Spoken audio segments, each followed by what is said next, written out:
오늘 우리에게 주시는 하나님의 말씀은 고린도전서 9장 16절 말씀입니다. 내가 복음을 전할지라도 자랑할 것이 없음은 내가 부득불 할 일임이라.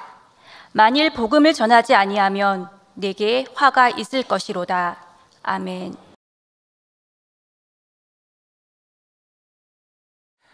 오늘은 헌신, 생존이 아닌 사명으로 사는 삶, 사명으로 사는 삶이라는 제목으로 하나님 말씀 증거하도록 하겠습니다. 오늘 6개국 헌신 예배 그리고 새가족부 헌신 예배를 드리고 있는데 이 헌신에 대해서 우리가 함께 나눠보고자 합니다. 우리가 함께 읽은 고린도전서 8장부터 10장까지는 이 우상에 대한 바울의 견해, 그 내용을 고린도 교인들에게 전하는 내용입니다. 단순히 음식에 관한 주제를 다루는 것이 아니라 어떤 선호의 문제가 아니라 당시 고린도 교회는 그리스 로마 신들에게 바쳐진 제물을 먹는 것에 대해서 의견 대립이 있었습니다. 그리고 이것은 유대인과 이방인 그리스도인들 사이에 분열을 야기할 정도로 심각하게 번진 상황입니다. 그렇게 바울은 이 문제에 대해서 명확한 규정을 내려주고 있는 겁니다. 우리는 먹든지 마시든지 그리스도의 영광을 위해 사는 존재다. 그것이 우리의 삶의 목적이고 존재 이유임을 다시금 상기시켜주는 겁니다.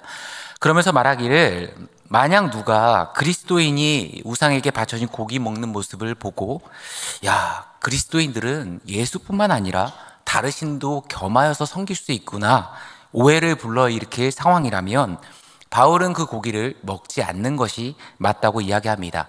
하지만 신전 우상들은 아무런 능력이 없고 생명도 없는 그저 사람이 만든 나무 조각, 돌 조각에 불과하기 때문에 만약 주변에 오할 만한 사람이 없고 또 허기지고 배가 고프다면 먹어도 된다고 이야기합니다.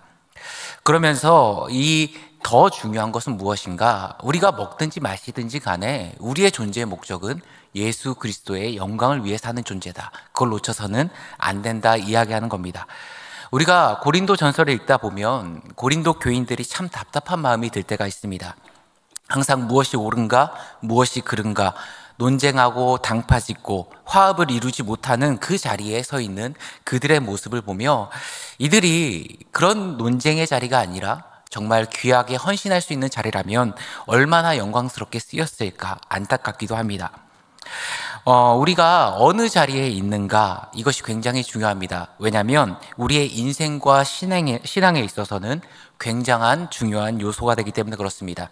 오늘 13절 보시면 성전에 일하는 이들은 성전에서 나는 것을 먹으며 제단에서 섬기는 이들은 제단과 함께 나누는 것을 너희가 알지 못하느냐. 새번역 성경으로 보니까 좀 더 구어체로 잘 표현하고 있는데요. 성전에서 일하는 사람은 성전에서 나는 것을 먹고 제단에 맡아보는 사람은 제단 제물을 나누어 가진다는 것을 여러분들이 알지 못합니까? 쉽게 말해 이겁니다. 과거 구약 제사장들은 성전에서 제사를 지내고 성전에서 나오는 음식을 자연스럽게 먹었던 것처럼 반대로 이방 우상의 제사를 지내는 사람들은 너무나도 자연스럽게 본인의 의지와는 상관없이 우상에게 바쳐진 제물을 먹게 된다는 겁니다. 음식이 중요한 게 아니라 어느 자리에 서 있는가 그것이 우리 다음 행동에 지대한 영향을 미친다는 거죠. 자리의 중요성을 이야기하는 구약의 대표적인 본문이 시편 1편이죠. 복 있는 사람의 특징이 나오는데 1절 보시면 복 있는 사람은 악인들의 꾀를 따르지 아니하며 죄인들의 길에 자리죠. 서지 아니하며 오만한 자들의 어디에 앉지 않습니까? 자리에 앉지 아니하고. 시편 1편은 복된 인생의 특징을 이야기하고 있는데 지금 우리가 서 있는 그 자리가 우리의 인생의 방향을 결정한다 이야기합니다. 오만한 자리에 앉은 사람은 자기 스스로가 오만하지 않으려고 노력한다 해도 스스로 오만의 재물을 먹게 되는 거죠. 오늘 이것을 우리에게 적용해 본다면 나는 지금 어느 자리에 있는가 스스로 돌아볼 수 있는 중요한 아젠다가 된다고 생각합니다. 내가 만약에 예배의 자리에 앉아 있다면 설령 마음이 충만하지 않더라도 그 예배의 자리에 내가 나왔더라면 어느샌가 그 예배의 은혜로부터 초청을 받게 됩니다. 또 내가 기도의 자리에 서 있다면 자연스럽게 내 삶을 위해 기도하는 모습으로 나아갈 겁니다. 만약 내가 섬김의 자리, 헌신의 자리에 있다면 너무나도 자연스럽게 하나님의 교회를 섬기고 헌신할 수 있는, 그래서 누릴 수 있는 감당할 수 없는 은혜를 누리게 될 것입니다. 반대로 내가 누군가를 험담하는 자리에 앉아 있다면 나도 모르게 누군가의 험담에 참여할 것입니다. 만약 내가 서 있는 곳이 누군가를 비방하는 자리라면 내 입술은 누군가의 허물을 끊임없이 들추는 데 사용될 겁니다. 그렇다면 사랑하는 성도님들, 내 삶의 자리가 지금 어느 곳에 계십니까? 바울은 지금 우리가 서 있을 자리, 그리고 우리가 진정으로 사모해야 될 자리를 바로 사명의 자리라 이야기합니다. 16절 보시면 내가 복음을 전할지라도 자랑할 것이 없음은 내가 부득불 할 일임이라. 만일 복음을 전하지 아니하면 내게 화가 있을 것이로다. 우리가 이 땅을 살아가는 방식은 크게 두 가지입니다. 하나는 사명으로 사는 거고요, 하나는 그렇지 않는 삶입니다. 우리가 헌신 예배를 드리는데 헌신을 풀어서 이야기한다 그러면 뭐겠습니까? 사명이 이끄는 삶이 아닐까 생각합니다. 사명이 이끄는 삶, 이것의 반대말은 뭐죠? 생존으로 사는 겁니다. 우리는 인생을 살아갈 때, 이 땅 가운데 삶을 살아갈 때 사명을 품고 살아가든지 아니면 살기 위해 살아가든지, 이 두 가지 방식으로 모든 인생들이 분류가 가능합니다. 그렇다면 생존으로 사는 것은 무엇인가? 우리 주님의 표현을 빌리자면 무엇을 먹을까, 무엇을 입을까, 무엇을 마실까, 이것들을 염려하면서 하루하루 살아가는 겁니다. 그것이 생존을 위해 살아가는 방식입니다. 우리 하나님의 백성들은 이 땅에 생명과 삶을 유지하기 위해, 생존하기 위해 살아가는 존재가 아니죠. 생존을 뛰어넘어서 하나님이 나를 이 땅 가운데 보내신 목적이 무엇인지, 나를 보내신 그 공동체 가운데 내게 원하신 하나님의 목적과 비전은 무엇인지, 생존의 차원을 뛰어넘는 사명의 차원으로 사는 존재입니다.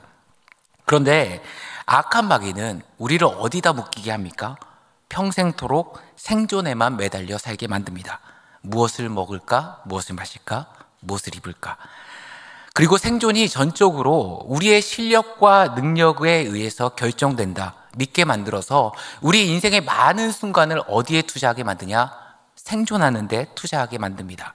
모든 책임이 다 나에게 있는 것처럼 말합니다. 하지만 성경이 말하는 생존의 본질, 그것은 우리의 실력과 능력과는 상관없이 철저하게 하나님의 영역이며 생존의 책임은 우리가 아닌 하나님께 있음을 선포합니다.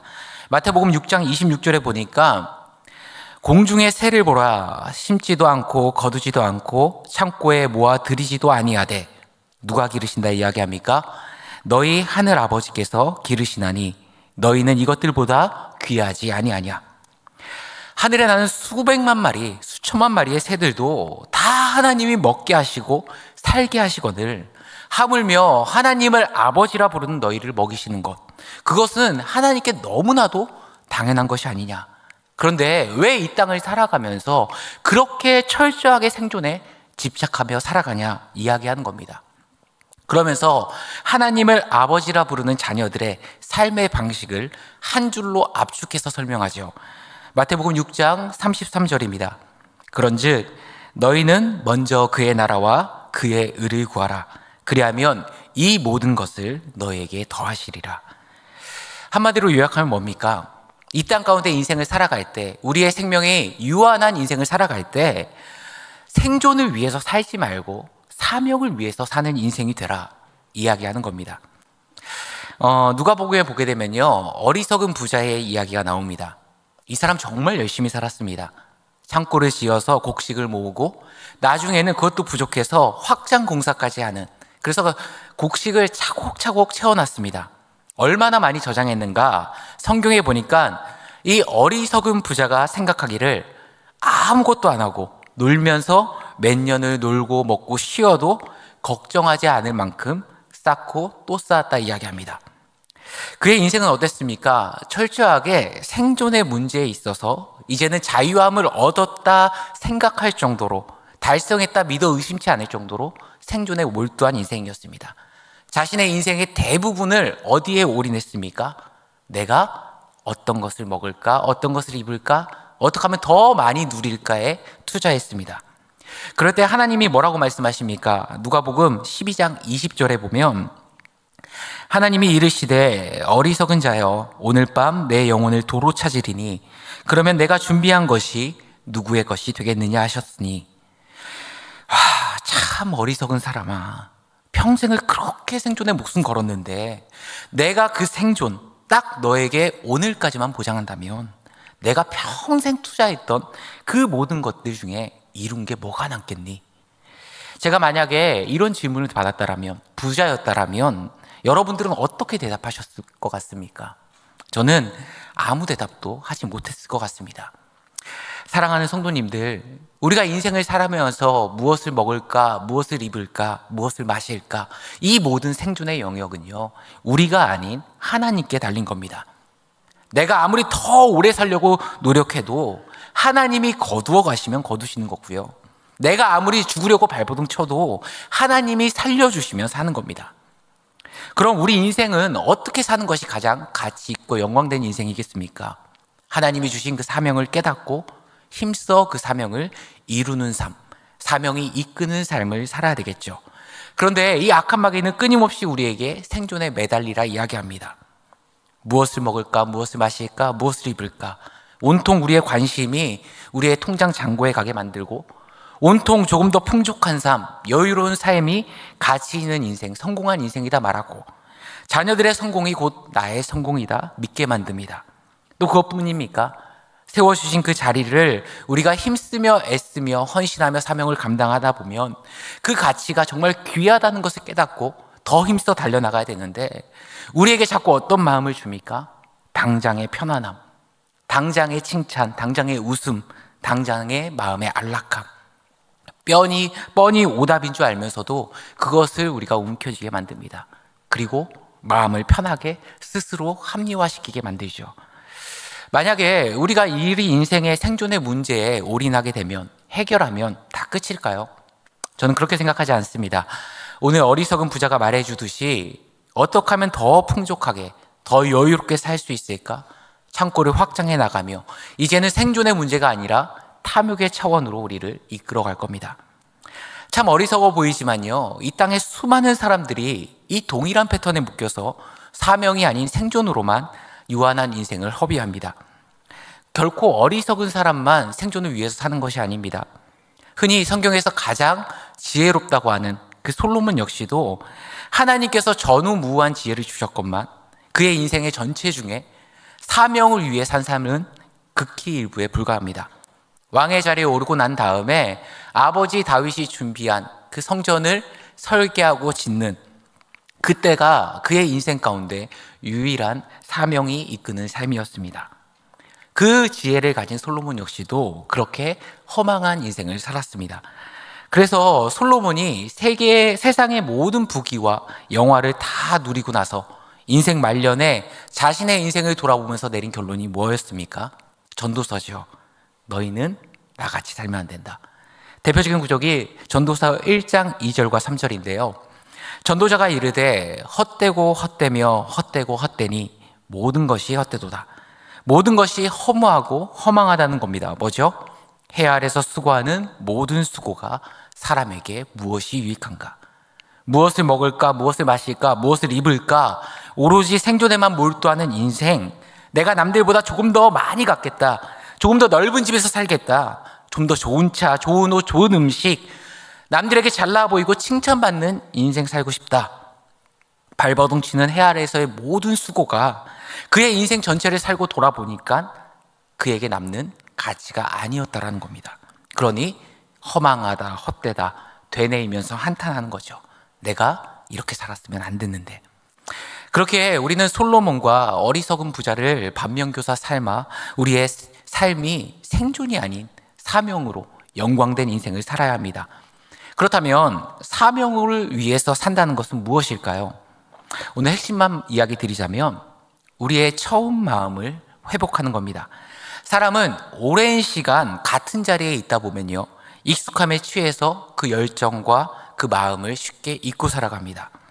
그래서 내게 주신 그 자리가 얼마나 소중한지, 내게 가장 귀한 곳이 어느 곳인지를 쉽게 망각해버리고 그저 기계처럼 반복하고 기능적으로 살아가게 됩니다. 그래서 우리가 사명이 이끄는 삶, 헌신의 삶을 산다는 것은요, 다른 것이 아닙니다. 나를 이곳에 세우셨던 그 처음 은혜와 감격을 다시금 회복하는 겁니다. 저를 예로 들면 처음 영흥교회에 부임하게 하시고 이곳에서 부목사로서 교회와 성도를 섬기게 해주신 그 은혜를 주셨을 때 그 열정과 감격을 다시금 회복하고 오늘 내게 주어진 그 사명의 자리에서 하루를 뜨겁게 살아가는 것, 그것이 사명이 이끄는 삶입니다. 나를 이 영흥교회에 장로로, 권사로, 안수집사로, 항존직으로 기름 부으시고 세우셨을 때 내가 임직 때 하나님께 고백했던 그 결단과 처음 마음, 내게 주신 자리를 충성되이 감당하는 것이 사명자로 사는 겁니다. 내가 만약 구역장이라면 처음 내게 구역 식구라는 그 영혼을 맡기셨을 때 하나님 앞에 부끄럽지 않고자 했던 그때의 그 처음 마음을 회복하는 것이 헌신입니다. 만약 내가 교회학교 교사라면, 찬양대라면 5년이 지나고 10년이 지나서 이제는 기쁨도 감격도 없이 그냥 일상이 되어버렸다면 나를 그곳에 세우셨을 때 내게 주셨던 그 첫 감격과 첫 열정, 첫 기쁨을 다시금 회복하는 겁니다. 그래서 교사라면 기도의 교사로, 사랑의 교사로, 기쁨과 감격이 있는 교사로 세워지는 것, 찬양대라면 처음 세우셨던 그 은혜와 감격을 내 입술을 통해서 고백하는 복된 자리에 다시금 서는 겁니다. 내가 만약 성도라면 나를 위해 주님이 지신 그 십자가 고난, 그 보혈의 피가 나를 정케 했다라는 그 은혜와 감격을 회상하고 주님 뜻대로 살기로 했네, 처음 사랑을 회복하는 겁니다. 오늘 말씀을 정리하도록 하겠습니다. 우리는 생존을 위해 살아가는 존재가 아닌 사명을 위해 살아가는 존재입니다. 무엇을 입을까, 무엇을 먹을까, 무엇을 마실까, 이 관심에 내 인생의 모두를 투자하지 마시고요, 그동안 너무나 익숙해져서 나도 모르게 잊어버렸던 그 처음 마음 다시금 우리가 회복하고 나를 세우셨던 그곳에서 주님께 고백했던 그 뜨거운 고백을 다시금 회복해서 이 열정을 가지고 내게 주신 공동체, 내게 주신 그 헌신의 자리를 채워나가는 것, 그것이 바로 사명이 이끄는 삶, 헌신이 아닐까 생각합니다. 사랑하는 우리 육교구 가족들과 영혼의 모든 성도님들, 처음 사랑과 처음 마음을 온전히 회복하시며 다시금 하나님 앞에 온전한 사명자로, 온전한 헌신자로 세워지시는 이 복된 한 주 되기를 간절히 축원합니다. 기도하시겠습니다. 참 좋으신 하나님 아버지, 감사합니다. 우리가 주님이 세워주신 그 자리를 익숙함과 아버지 기능적으로 그 사역을 감당하는 것이 아니라 우리 안에 처음으로 세워주신 그 사랑과 처음 마음을 회복시켜 주시고, 그래서 하루를 살아도 내 안위와 내 편안함, 내 부유함의 메인 인생이 아니라 주님 뜻대로 살기로 했네, 사명으로 살아가는 주의 자녀들 되게 하여 주옵소서. 우리 주 예수 그리스도의 이름으로 기도하옵나이다. 아멘.